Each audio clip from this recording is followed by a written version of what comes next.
ওই মা, গাইস, তোমার সবাই কেমন আছো? তো তোমাদের মাঝে আবারও একটা নতুন ভিডিও নিয়ে চলে এসেছি গো। তো গাইস, তোমরা কিন্তু অনেকেই জানো গেমে কিন্তু একটা নতুন জার্সি ইভেন্ট এসেছিল। তো সময়ের কারণে আমি ওইটা স্পিন মারতে পারিনি, বুঝছো? তো আজকে স্পিন মেনে আমার পছন্দের জার্সিটা বাই করার চেষ্টা করবো, বুঝছো? আর আমি যদি কম ডায়মন্ডে জার্সিটা পেয়ে যাই, তো তোমাদের মধ্যে থেকে যে কোনো দুইজনকে আমি জার্সিটা বের করে দেবো, বুঝছো? আর্জেন্টিনার জার্সিটা তো সবাইকে বের করে দেবো গো। তো চলো আমি আবার জার্সি ইভেন্টে চলে যাই। তো গাইস, দেখছো আমি কিন্তু সেই জার্সি ইভেন্টে চলে এসেছি। আমার পছন্দের এই দুইটা জার্সি ভিতরে দেখি কোনটা পেছে। আল্লাহ, আমাকে যদি এই দুইটার ভিতরে যে কোনো একটা দিয়ে দিত কত ভালো তো। দেরি না, দিয়ে দে, দিয়ে দে না। ওই মা, একটা জার্সি যদি দিয়ে দিত, কি সব দিচ্ছে গো। ওই মা, আর একটা স্পিন মারবো, দেখে যাক কোনটা দেয়।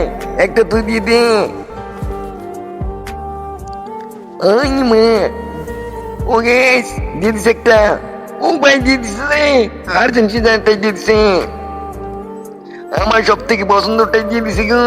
তো গ্যাস, আমি কিন্তু তোমাদের প্রথমেই বলছিলাম আমার যদি আর্জেন্টিনার জার্সি কম ডায়মন্ডে পেয়ে যায়, তাহলে তোমাদের মধ্য থেকে যে কোনো দুইজনকে আমি জার্সি বের করে দেবো, বুঝছো?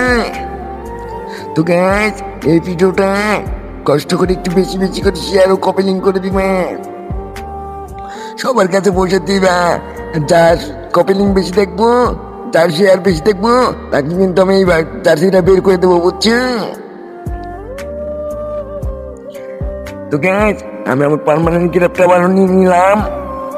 তো এখন আমার জার্সিটা পরাই দিয়ে একটা ম্যাচ খেলতে হবে না? এত কষ্টে আমার এই পছন্দের জার্সিটা পেয়ে গেছি গো। তো গ্যাস, আল্লাহ হাফেজ, সবাই কিন্তু ভালো থাকো, সুস্থ থাকো, আর সবাইকে এই ভিডিওটা বেশি বেশি করে শেয়ার করে দিও গো, বুঝছো? আই মা।